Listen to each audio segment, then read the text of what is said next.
It's over! He's done it again! Unbelievable! Oh, straight into the roof of the net. Nice one.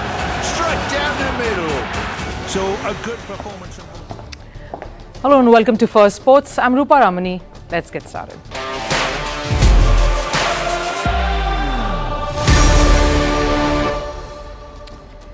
On the show today, on the day of India's independence, the Prime Minister of the country makes a promise to host the 2036 Olympics. What challenges does India face in doing so? And the bigger question, why no individual gold medal in a country that has more than 1 billion people? Over in football, Mbappe kicked off his Real Madrid journey in style last night, but we tell you how much Mbappe is making in his Real Madrid gig. How much does a minute of Mbappe's time on the pitch cost Real Madrid? After the 19-day buzz, Paris seems to be deathly silent. Is there an Olympics hangover? Is the post-Olympic blues real? And do athletes experience it too? More on all of this in the show today, but first a look at the headlines in Sports 360. Starting with cricket, India has rejected ICC's request to host the upcoming T20 World Cup, the tournament which was supposed to be hosted by Bangladesh. ICC is mulling a shift of venue ever since Bangladesh was rocked by violence, with India rejecting. Sri Lanka and UAE are the other options. South Africa former pacer Moni Morkel has been appointed as India's bowling coach. Morkel has signed a 3-year contract and will join head coach Gautam Gambhir in September. His first assignment will be India's Test series against Bangladesh, which starts on the 19th of the month. Morkel was Pakistan's bowling coach and has worked with Gambhir at the Lucknow IPL franchise. Pakistan celebrated its Independence Day by honouring javelin star Arshad Nadeem, who is the country's first Olympic medal holder in athletics and the first individual gold medalist. At a separate ceremony, a police contingent even formed a guard of honour for Nadeem. Moving on to the Jordan Chales bronze medal chaos, the Court of Arbitration for Sports, or the CAS, has condemned the allegations of biased decision over the stripping of Chales' bronze. This after US media suggested that the head of the CAS panel who was making the decision had links to Romania. CAS had stripped off Chales' bronze, giving it to Romania's Ana Barbosu instead. And Munir Nasr, father of Barcelona star Lamine Yamal, was reportedly stabbed. The incident occurred in Spain's Mataró. He was reportedly attacked multiple times in a car park. Yamal's father was hospitalized and was in serious condition.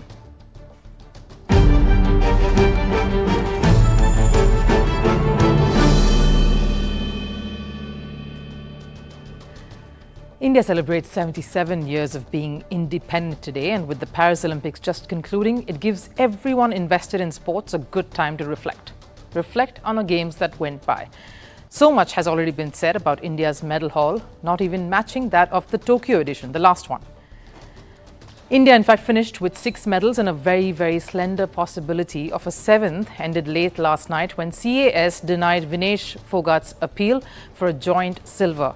So a bitter end to a very long saga. But we aren't going to go there. The highlight of this campaign was India not winning any gold medals. The pinnacle of an Olympics event is striking gold. Isn't it a sign of concern and worry that in a country that boasts of more than 1 billion people, 1.4 billion people, there was not a single Olympic gold medalist this edition? Failing to win a single gold medal isn't the kind of reputation India wants to propagate, especially on a day when India's Prime Minister Narendra Modi expressed his desire for the country to host the Olympics in 2036. Bharat ने G20 को organise किया, हिंदुस्तान के अनेक शहरों में organise किया, 200 से ज्यादा इवेंट किए। पूरे विश्व में G20 का इतना बड़ा व्याप, इतना बड़ा कार्यक्रम कभी नहीं हुआ, इस बार हुआ। इसने एक बात सिद्ध कर दी है कि भारत में बड़े से बड़े कार्यक्रम ऑर्गेनाइज करने की ताकत है। भारत को किसी कोई भी हॉस्पिटैलिटी का सामर्थ्य भारत में सबसे ज्यादा है।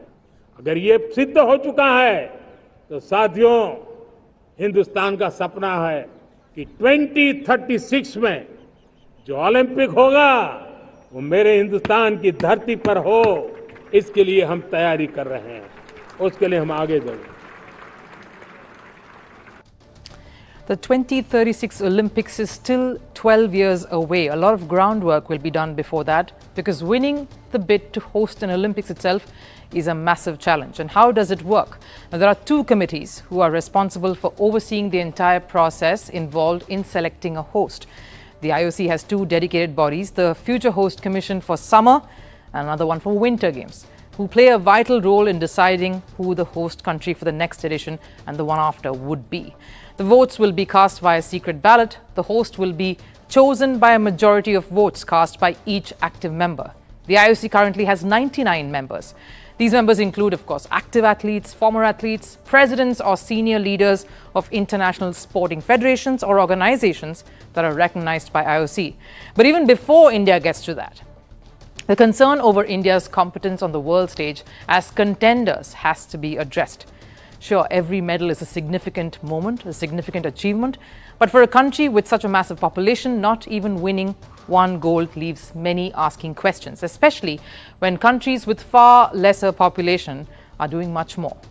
In the last 16 years, or should we say 5 Olympic editions, India has won only 2 individual gold medals. Out of India's 41 medals, only 10 are gold. Of course, a lot of that in hockey. Even out of the 10, only 2 are individual gold winners. Bindra in 2008 and Neeraj Chopra in Tokyo. The rest, of course, coming from hockey at a time when India were a dominant force in the sport, and that's way earlier that we're referring to. And it's not like India as a sporting nation isn't growing. The nation has taken giant strides recently. The same athletes who failed to win gold clinched 28 gold medals at the Asian Games. But the same athletes who are Asian champions somehow fail to deliver under the pressure of performing on the world stage, that of the Olympics. If these athletes can do it on the Asian Games platform, why can't they do so and replicate it at the Olympics? What are the possible reasons? The larger point here is India's failure to convert the silvers and the bronzes to gold.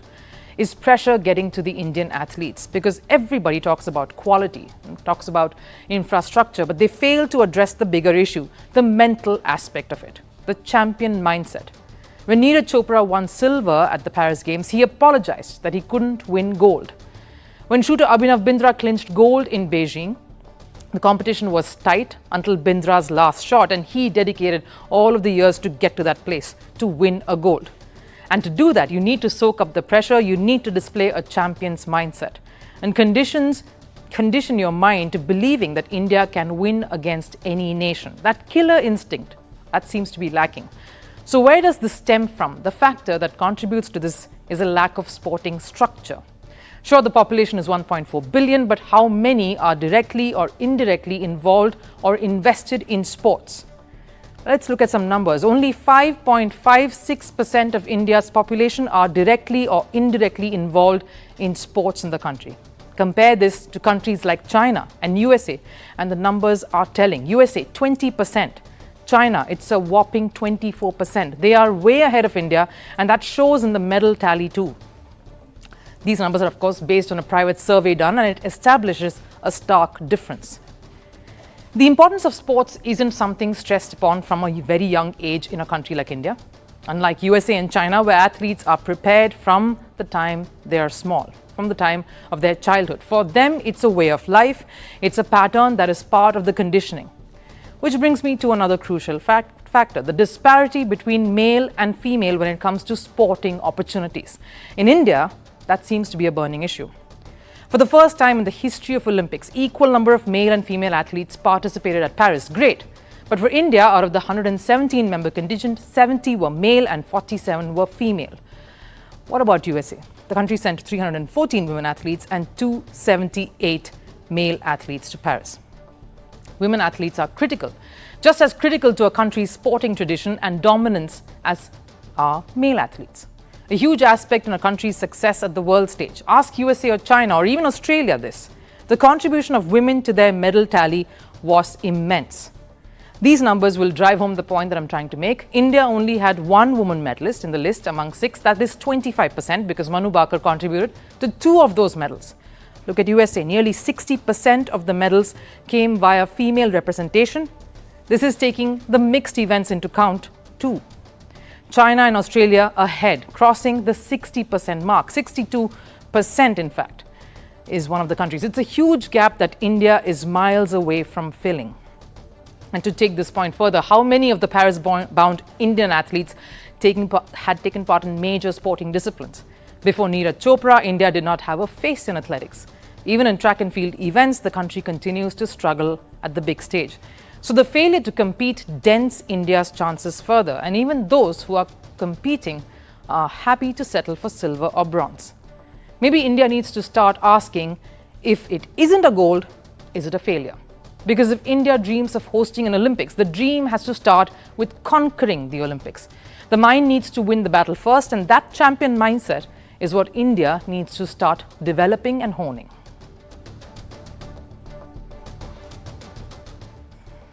Kylian Mbappe in a white jersey, the white of Real Madrid, a sight that many were waiting to witness. Mbappe made his much-anticipated debut for the Los Blancos in the Super Cup against Atalanta. The French forward was named in Madrid's starting 11, and while many hoped Mbappe will make an immediate impact, it took some time for the French player to settle down. 68 minutes to be precise. A time that cost Real Madrid a little less than $4,500. But before we get to the numbers, let's first talk about the impact Mbappe had on the pitch. After the initial jitters, Mbappe found his rhythm with Vinicius on his left, Rodrigo to his right, and Bellingham supporting him from behind. The Real Madrid core went all guns blazing against Atalanta, and as soon as Mbappe found his feet alongside his teammates, he was hard to stop. The way he played today is unbelievable. He is amazing to play with, and he has been a great teammate so far. We just want to enjoy getting to understand each other's rhythm, and hopefully, assisting and scoring more goals. Bellingham's statement reflects there isn't any clash of egos. Despite the presence of star players, and at the 68th minute mark, Mbappe followed up on what his idol Ronaldo did, scoring on Real Madrid debut. And just 22 minutes later, he laid hands on his first European trophy.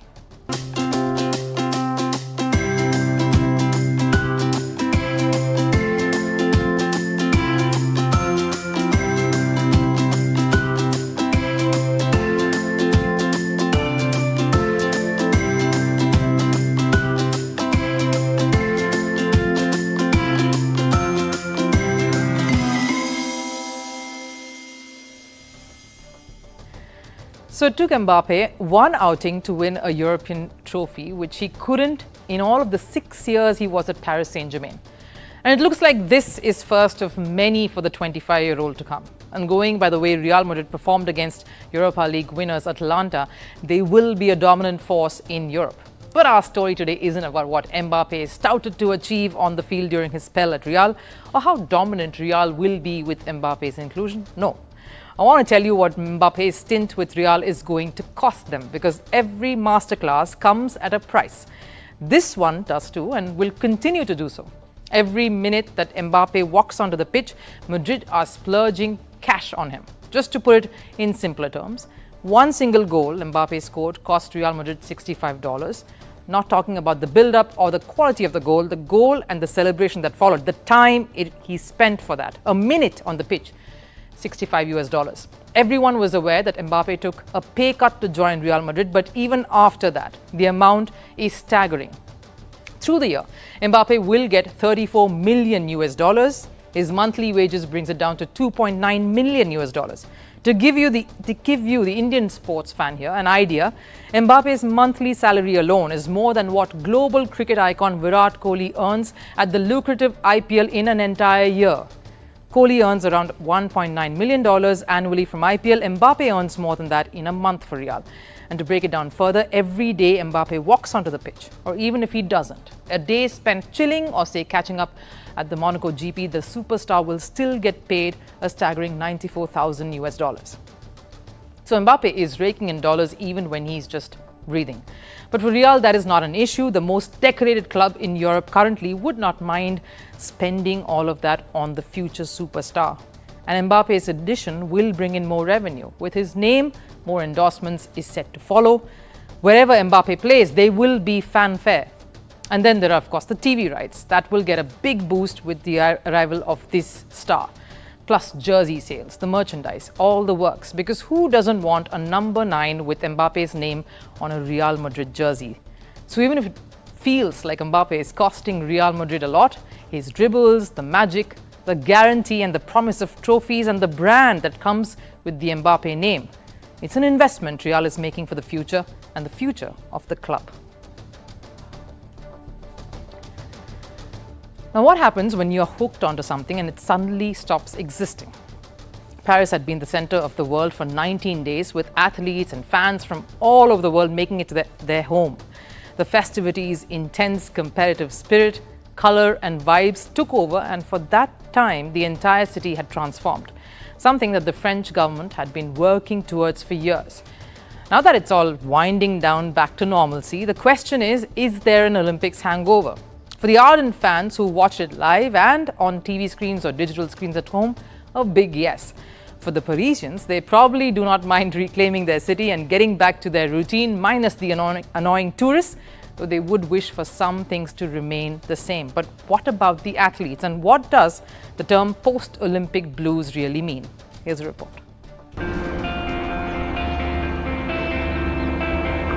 There is such a vast difference between the quiet before a storm and the lull after it. The deafening lull as seen in these empty streets of Paris. Just a few days after the mega event, the Olympics wound down. Parisians are getting back to business. It's back to the routine of what normal could be. But they do wish some things did not change, like the sense of security, cleanliness and happy vibes.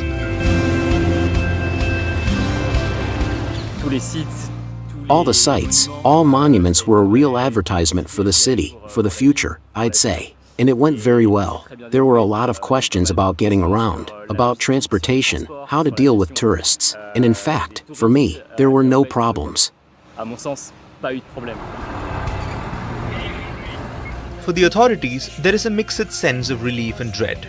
Relief because it's all finally over without disaster striking. River Seine finally came good.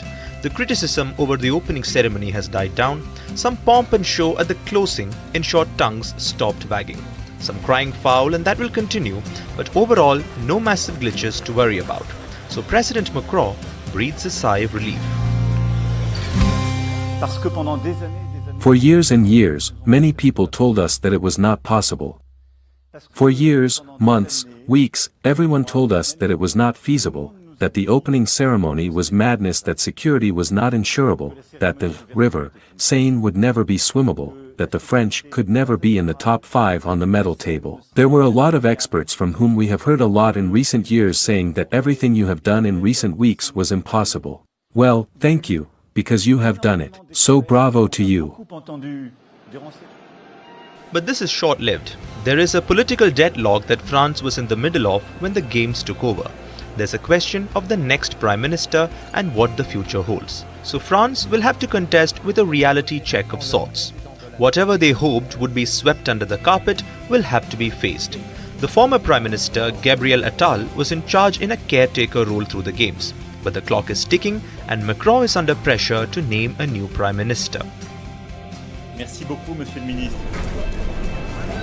And speaking of pressure, you'd think the athletes will be breathing easy with that final reprieve from all the tension and the heightened intensity of the games. But you're wrong. Science terms it as post-Olympic blues or a come down from the games. Many athletes like American sprinter Noah Lyles has spoken of this. It's all a result of a crashing of emotions. It's something you have worked for years. You finally compete, and when it's all over, the adrenaline rush is not there anymore. It's more about making a map of how to get to a destination. Once you get there, it's like, now what? They're in a period with no plans and no spectators, and they don't know what to do. Elite athletes are used to having each minute planned every day for years. When there's no plan, it's the feeling of I'm lost. And it's understandable. The careers of many of these high-performance athletes are made or take a nosedive at an Olympics. It's that one thing they work towards time and again. And just the feeling of being in the thick of it with a goal in mind for weeks to suddenly not having any can be challenging to deal with. Spectators too have withdrawal symptoms. For those who made it to the games to witness it live, there could be no other feeling that could match it. So when it all comes to an end, the emotional climb down is massive. Even for spectators who logged on their television or digital screens, it's an appointment viewing for many that has stopped existing, and a calendar that has disappeared. No alarms to set, no athletes to cheer, or any close finishes to enjoy watching, at least till the next big tournament comes along. The best you can do is try to tide over this feeling. And maybe a bit of break is good before you switch on to cheerleader mode once again. Or here's a thought, maybe just plan for LA 2028 from today. Time for last serve. Indian Olympic athletes celebrated Independence Day with the Prime Minister. PM Narendra Modi met and congratulated the Indian contingent. Take a look.